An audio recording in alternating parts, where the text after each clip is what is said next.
Hello, this is The Harboring Light. I'm Mary. I give a conservative perspective about the world around me.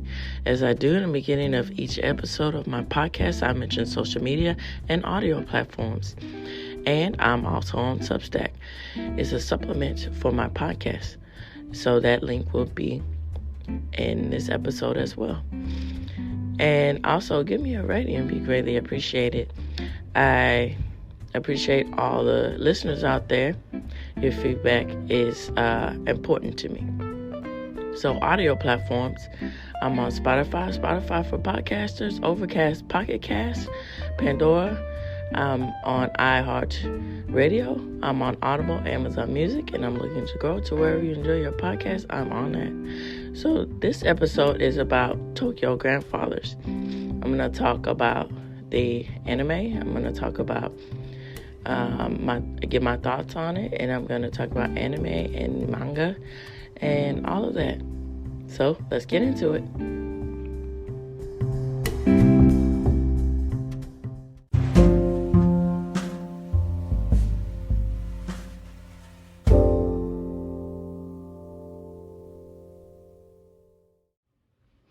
So my thoughts on Tokyo Grandfather. And everything in a whole with anime, in the sense of anime.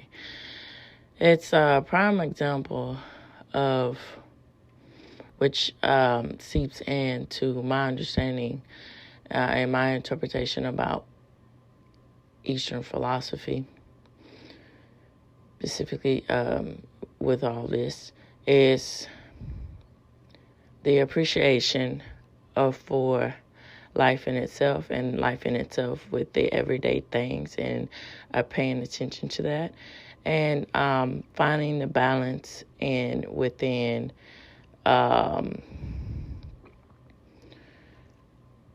that everything in life isn't one or the other. It's a collective. More so with the collective isn't really the best way to describe it. It's everything is blended together, and the whole idea to end this and close this out, to move on to talk about Tokyo Grandfathers and anime and manga, with one of the principles of Buddhism, of nothingness. And what I understand with that is that we've complex and evolved to where we're just all a part of everything in the space of nature, in the space of the universe, and that it equates to nothingness, because we're all a part of that, and it makes you think about the grand scheme of things, that we're more than the sum, I guess you can say, and that in nothingness, that we're all together in unity. All right, so let's go on and let's get into it. And to add on to this, that with the nothingness of these Buddhist teachings, of my interpretations about it, that the idea and the concept of we're more than ourselves. So to say that in the sense of that self-centeredness isn't really an idea to have in order to have peace within the self, and peace within yourself, and have a peaceful worldview. And that I think also to add on to that, from my interpretation, you have to find the balance within the self and selflessness and all of that. All right, so let's get into talking about everything. Okay, anime. Anime style of animation popular in Japanese films. Early anime films were intended primarily for the Japanese market and as such employed many cultural references unique to Japan. For example, the large eyes of anime characters are commonly perceived in Japan as multifaceted windows to the soul. Much of the genre is aimed at children, but anime films are sometimes marketed by adult themes and subject matter. Modern anime began in 1956 and found lasting success in 1961 with the establishment of Mushai Productions by Osamu Tezuka, I believe the pronunciation of that, a leading figure in modern manga. The dense novelistic Japanese comic book style that contributed greatly to the aesthetic of anime. Anime such as Princess Monaco, 1997, are the modern equivalent of the epic folk adventures once filmed by Japanese masters. And all of this information that I'm reading will be linked in this episode. At the turn of the 21st century, anime began to attain wide international popularity with the Pokemon television series and films such as Spirited Away in 2002, and it was a winner of the Academy Award for Best Animated Feature Film. All right, so manga. Our local comics industry and native languages has flourished wherever the United States and Great Britain have held sway, notably in Taiwan, South Korea, the Philippines, and India, where the often cartoon-like Bollywood centered in Bombay is dominant. Even some Islamic countries were, for centuries, figural representations was problematic. By the 21st century, had more or less governmental support of comics.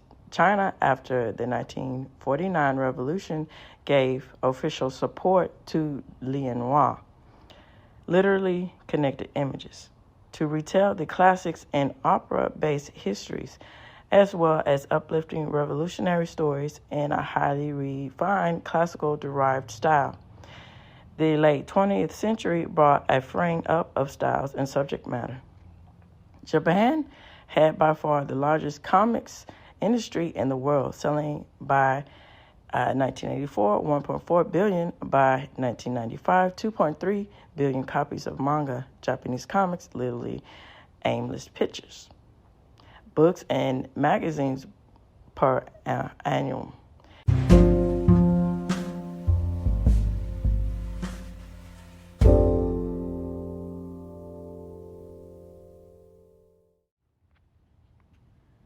And in the early 21st century, comics constructed 37% of the overall publishing market by volume and 23% by value.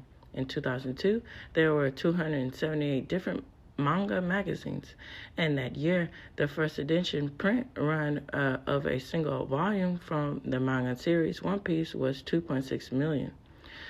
13 of Japanese periodicals that made more than 17 million yen, which is equivalent to 160,000 a year, were manga, which together employed 3,000 artists.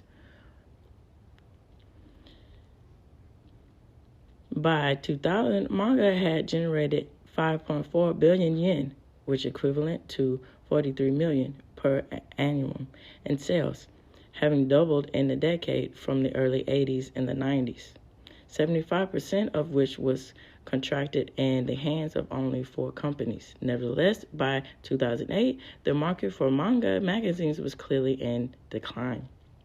Still, comic books are a major cultural force in Japan, a fact of life. In translation and in the original, they have penetrated the American market to 110 million per year, where there is a considerable cult following. They have also inspired many film animations.